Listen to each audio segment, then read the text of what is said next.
What's up, guys? Your Daddy Vern here with another sports report. Do me a favor and smash that like button. Definitely click the bell, subscribe, comment, and also share this video. What's up, guys? It's your Daddy Vern with another sports report. And today we are talking about more on the drama surrounding the NBA. Okay, you got a response from Steve Kerr yesterday in response to what the president said about him. And so let's see what Steve Kerr had to say about this. The guy in the White House said yesterday. Well, Raymond and I were just talking about it, and if we'd been thinking earlier I was going to ride in on a tricycle with one of those beanies with the propeller on it, and just because he called me a little boy, so maybe just ride in and see if you guys got the joke, but we didn't think of it earlier enough. It was really surprising, but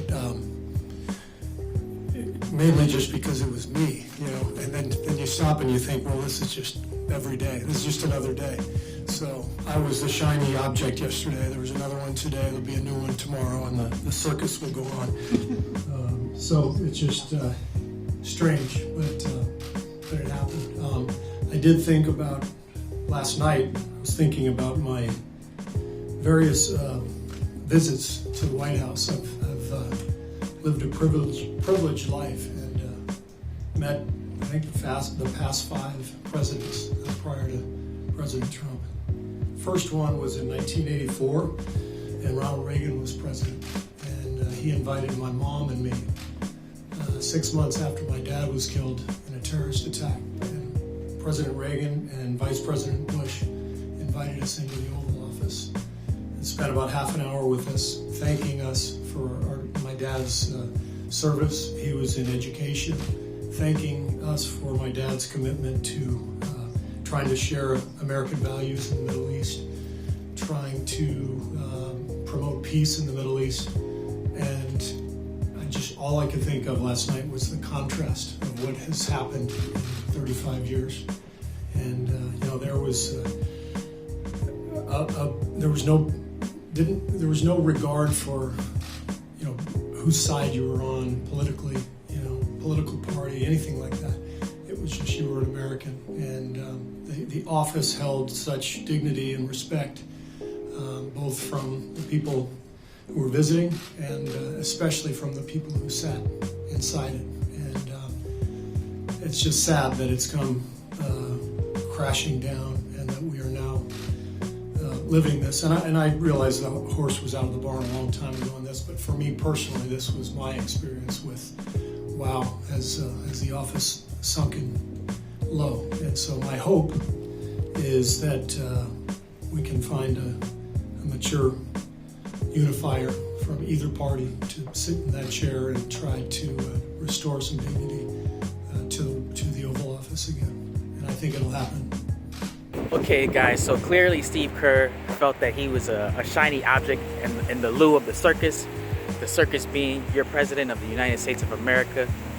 And not to mention, this drama is still going on in the NBA with China. So shortly, in fact, after yesterday, the press for the NBA was actually totally canceled.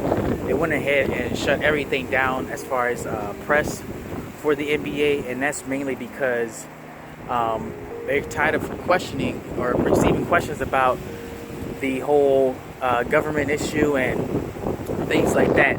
The players don't want to be involved in that. The players don't want to give their take on politics. And so you see where the players are asking the media to, hey, answer these questions for us or stop having these questions being directed to us. And that's what you saw here.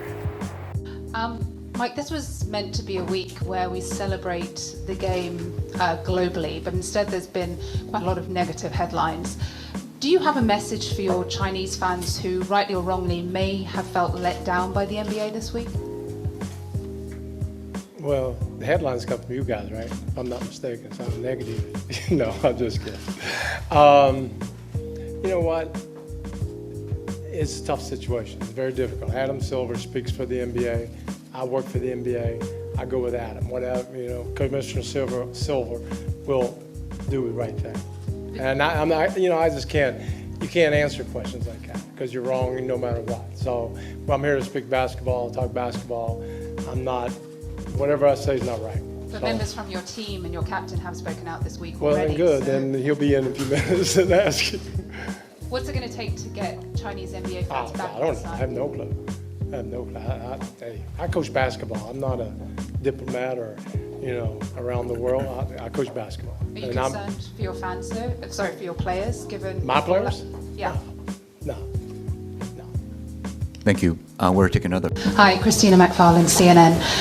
The NBA has always been a league that prides itself on its player and its coaches being able to speak out openly about political and societal affairs. I just wonder, after the events of this week and the fallout we've seen, whether you would both feel differently about speaking out in that way in future. Excuse me, we're taking basketball questions only. It's a legitimate question. This is an event that's happened this week during the NBA. It's been answered, we're taking basketball. This particular question has not been answered. James. Any other questions? Gentleman in front.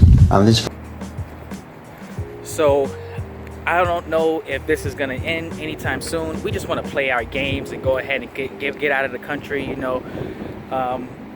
We tried to do it. We tried there. They tried to do the NBA Cares. That actually got shut down. They tried to, do other forms of press and, get the media's attention to get this resolved. But that also was shut down. And so they don't really have many options that they have as far as coming to a resolution on the issue. And so they have really no choice but to go ahead and just finish up the games that we have in China for the last few games. And let's just go ahead and head out. And leave it at that. If things can happen in the future and change, then things can happen in the future and it'll change. But for now, that is what it is.